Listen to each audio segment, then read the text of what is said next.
আজকে আমরা দেখব কিভাবে আমাদের ছবিতে সফট গ্লো আমরা ইউজ করতে পারি। এই ছবিটাকে আমরা কিভাবে এরকম মেক করব সেটাই আমরা দেখব। তো চলুন শুরু করি।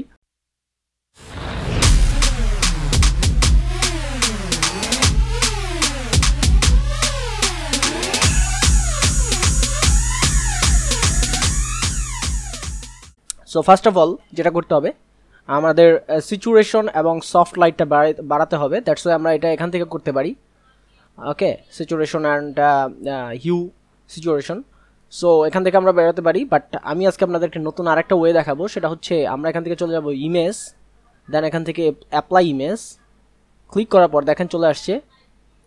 অ্যান্ড এখানে আমরা এই যে ব্লেন্ডিং মুড, যেটা ব্লেন্ডিংয়ে আমরা ইউজ করব সফট লাইট। ওকে, অ্যান্ড 100% অনেক বেশি লাইট হয়ে যাচ্ছে, দেখেন 100% অনেক বেশি লাইট। সো আমি এটাকে 50% করে দেখছি। Okay, that's good, that's a great. Then আমি এটাকে ওকে প্রেস করে দিলাম।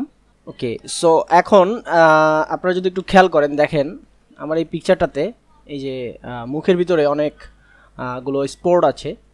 সো আমি চাচ্ছি এই স্পটগুলো থাকবে না। তো এখন যদি আমরা এটার উপরে ব্লার ইফেক্ট বা ফিল্টারটা ইউজ করি, তাহলে কিন্তু আমাদের যে পিক্সেলটা আছে পিকচারের, এই পিক্সেলটা চলে যাবে। দ্যাটস ওয়াই আমরা আমাদের ছবিটাকে স্মার্ট অবজেক্টে কনভার্ট করে নেব, convert to smart object. Okay, so এখন আমাদের অবজেক্টটা মানে আমাদের পিকচারটা স্মার্ট অবজেক্টে রূপান্তরিত হয়ে গেল। এখন এখান থেকে আমরা ফিল্টারে চলে যাব, ফিল্টার থেকে ব্লার। ওকে, অ্যান্ড এখান থেকে সারফেস ব্লারে চলে যাব। অ্যান্ড দেখেন এখানে আমাদের একটা প্রিভিউ দেখাচ্ছে এখানেই। সো এখানে রিডিউস 5% অ্যান্ড 15% আছে। সো আমরা যদি এটাকে শিফট প্রেস করে একটু বাড়িয়ে নেই, দেখেন এটা প্রচুর পরিমাণে ব্লার হয়ে যাচ্ছে যখন আমি এই ইনক্রিজ করছি। সো আমি এটাকে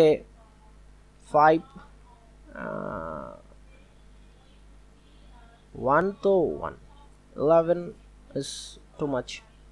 ওকে, আমরা 5ই দিলাম। আর ট্রেসার হট লেভেল যদি আমরা 20 দেই, দেখেন কি হচ্ছে, ইটস টু মাচ ব্লারি হয়ে যাচ্ছে।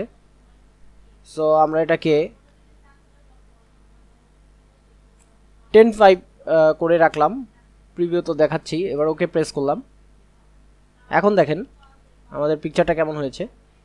এখন কিন্তু মোটামুটি দেখা যাচ্ছে যে আমাদের স্পটগুলো অনেকটাই কমে গেছে। বাট একটা জিনিস খেয়াল করেন, এখানে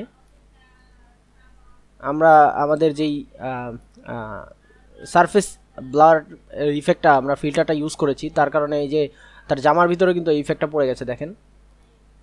সো তার জামাটাও কিন্তু এখন ব্লার শো হচ্ছে। এই যে দেখেন আমি এখন হাইড করে দিলাম, তো এখন আমরা দেখতে পাচ্ছি যে জামাটা এখন ক্লিয়ার। আর যখন আমরা এটাকে আনহাইড করছি, তখন কিন্তু জামাটা একটু ব্লার হয়ে যাচ্ছে। সো এটা রিয়েলিস্টিক হচ্ছে না, এটা অনেকটাই বারবি ডলের মতো বা ম্যাগাজিন পেপারের মতো হয়ে যাচ্ছে। সো এখন আমরা এটা যদি ক্লিয়ার করতে চাই, তাহলে কি করতে পারি, আমরা এখান থেকে আমাদের ফার্স্টে স্মার্ট ফিল্টারটাকে ক্লিক করব। অ্যান্ড এটা অবশ্যই খেয়াল রাখবেন যে ব্ল্যাকটা যাতে থাকে, ব্ল্যাকটা আমরা উপরে নিয়ে আসবো এক্সপ্রেস করে। এখন আমরা ব্রাশ টুলটা অ্যাক্টিভ করব। এখন যদি আমরা মার্ক করি, দেখেন ব্লারনেসটা চলে গেছে কিন্তু অলরেডি। ওকে, সো এখন আমরা আপনারা চাইলে আপনাদের ব্রাশ সাইজটা ছোট বড় করে নিতে পারেন। আমরা ওকে, তো এখানে খেয়াল করার মতো আরেকটা বিষয় হচ্ছে, সেটা হচ্ছে যে আমরা আমাদের ব্রাশের হার্ডনেসটা 50% করে নেব। ওকে, সো এখন যদি আমি এটা মুভ করি,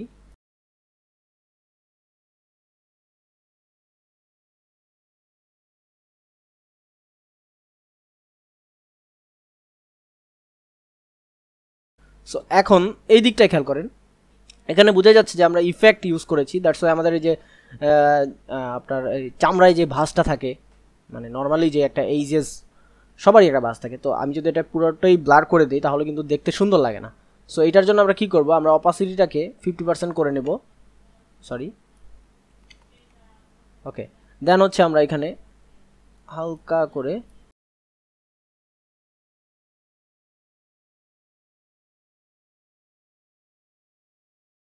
সো এখন যদি আমরা এটাকে দেখি, দেখেন পুরোপুরি মনে হচ্ছে একেবারে রিয়েলিস্টিক। ওকে ওকে, তো এখন যদি আমরা একটু খেয়াল করি আমাদের হিস্টোরি প্যানেল থেকে, দেখেন আমাদের প্রথম ছবিটা কেমন ছিল। দেখেন এইখানে মানে অনেকটাই স্পোর্ট ছিল, বাট আমাদের লাস্ট একদম আমরা লাস্ট যতটুকু কাজ করেছি সেখানে দেখেন এখানে কিন্তু অনেকটাই ব্লার। সো এখন আমরা যেটা করতে পারি, আমরা এখানে অপাসিটিটাকে আরও একটু কমিয়ে 30% করে আমরা এই দেখেন নাকের এই দিকটা থেকে একটু করে দিতে পারি, আর চেহারার এই দিকটা একটু যাতে রিয়েলিস্টিক মনে হয়। হ্যাঁ, আমরা এইভাবে একটু কাজ করে দিতে পারি। ওকে, সো যদি আপনারা মনে করেন যে বেশি হয়ে যাচ্ছে তাহলে আমরা আবার হোয়াইটটা ইউজ করে আবার সেটা ব্লার করে দিতে পারি। ওকে, সো এখন যদি আমরা দেখি আমাদের প্রথম ছবিটা, এই যে হচ্ছে আমাদের প্রথম ছবিটা, আর এই যে হচ্ছে আমাদের লাস্ট ছবিটা। সো আমি এটা দিয়ে তো হ্যাপি। সো আপনারা চাইলে এখন এই ছবিটা নিয়েও কাজ করতে পারেন। আমি এই ছবিটা ডিসক্রিপশন বক্সের লিঙ্কে এই ছবিটার লিঙ্ক দেওয়া থাকবে, আপনারা চাইলে এখান থেকে প্র্যাকটিস করতে পারেন, অথবা আপনারা যে কোনো ছবিতে আপনারা চাইলে কাজ করতে পারেন। বাট অবশ্যই প্র্যাকটিস করতে হবে, কারণ প্র্যাকটিস না করলে কখনোই ঠিক মতো শিখতে পারবেন না। সো আজকের ভিডিওটা এই পর্যন্তই, নেক্সট ভিডিওতে দেখা হবে। ততদিন ভালো থাকুন, সুস্থ থাকুন, আল্লাহ হাফেজ, আসসালামু আলাইকুম।